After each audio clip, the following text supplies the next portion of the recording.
To set up Intercom Live Chat, click on Manage Apps section. Then, install Intercom Live Chat app. Here, enter your Intercom App ID. To get Intercom App ID, register on intercom.com. Then click on Setting option. Here, click on Installation option and get turn on Install Messenger on your site or web app option.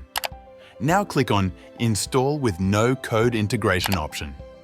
Now copy your Intercom App ID and paste it in your Intercom App ID field.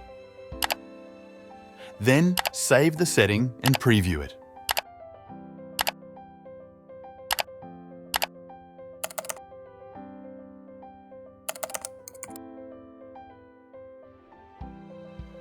Here, you can chat or reply from your Intercom Help Desk dashboard.